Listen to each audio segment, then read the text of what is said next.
Não é a primeira chacina e, segundo nós fazemos leituras do governo de Cláudio Castro, governo do Partido Liberal, governo do PL de Cláudio Castro, nós sabemos que esta é só mais uma das muitas que aconteceram e de outras que virão. Falha o governador Cláudio Castro quando, por pelo menos 6 anos em que esteve à frente do governo do Estado do Rio de Janeiro, não conseguiu dar nenhum passo para enfrentar o que é a realidade do Rio de Janeiro. É verdade que a gente tem um domínio armado dos territórios do Rio de Janeiro, com mais da metade do território em extensão territorial dominado por milícias, por grande parte dominado por diferentes facções do comércio de drogas, e precisa haver uma força-tarefa para enfrentar essas organizações criminosas que aterrorizam a população do Rio de Janeiro. Mas também é verdade que o que tem sido feito para enfrentar essas organizações criminosas é um banho de sangue. Há décadas a gente enxuga sangue. Os índices de criminalidade permanecem crescendo de forma exponencial e as famílias sendo destruídas por um modelo de segurança pública encampado pelo governador Cláudio Castro, que, com todo respeito, é incompetente, covarde. Essa é a prática. A política de segurança do Rio é a política da chacina. Todos nós aqui, quantas chacinas já acompanhamos? É Jacarezinha, São Gonçalo, é todo lugar. É Candelária, é Acari, é todo canto. A política de segurança do Rio é a política da chacina. Quanto mais inteligência, menos tiro. Quanto mais planejamento, menos mortes. E o que é pior, e essa é a minha interpretação, e que me parece não é só minha, é usar o medo e a dor para fazer política eleitoral. Eu falo isso sem nenhum medo de errar.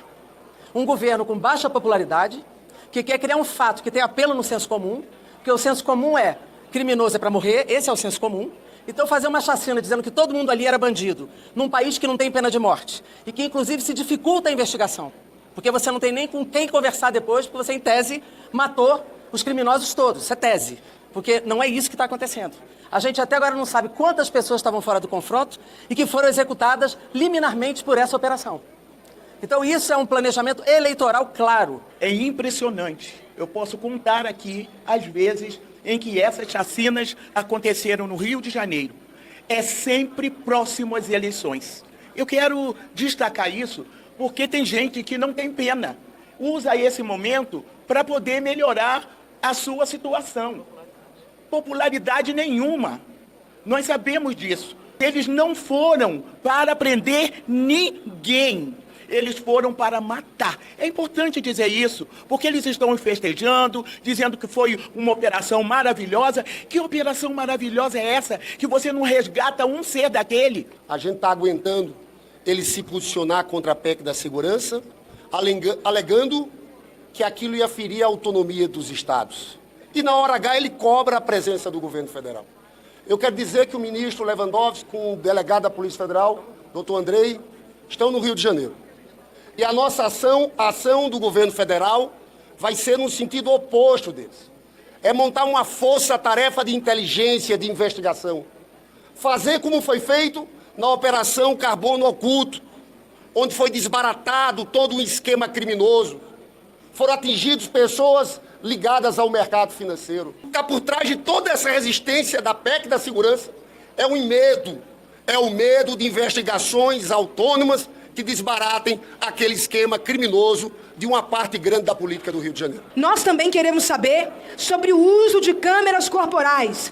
Se os policiais que estavam em operação estavam usando câmeras, e estamos pedindo a imediata preservação de todas as imagens das câmeras corporais. Foi uma operação irresponsável, sem planejamento, sem inteligência, sem análise do dia seguinte, que tem um claro caráter eleitoreiro na medida em que a questão da segurança pública é a que mais incomoda a nossa sociedade hoje, com razão, e em que o senso comum de bandido tem que ser morto prevalece. A vida das 200 mil pessoas que moram, trabalham, sonham, amam e sofrem nos complexos do Alemão e da Penha vai melhorar depois disso?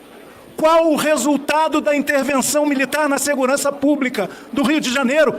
Ontem, em 2018, sob o comando do general golpista, agora se vê, Braga Neto, nenhum. Só no ano de 2025, isso é bem importante, foram 178 operações da Polícia Federal no estado do Rio, 24 operações para combater tráfico de drogas e de armas.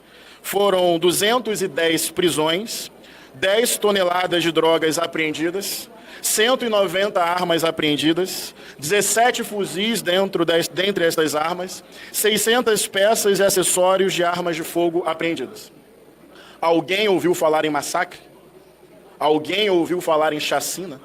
Estou pegando operações da Polícia Federal deste ano, no estado do Rio de Janeiro, dentro desta lógica de apreensão de armas, drogas, prisão de pessoas.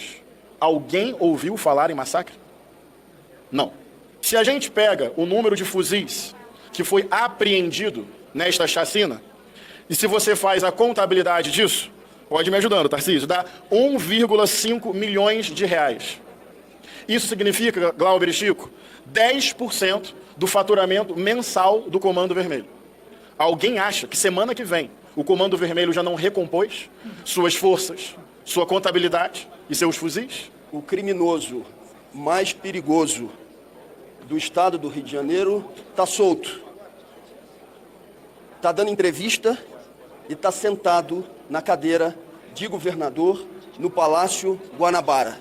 Assassino em série, frio, calculista, que está fazendo isso para tentar garantir uma cadeira de senador, onde ele possa se blindar do conjunto de casos de corrupção envolvendo a sua administração.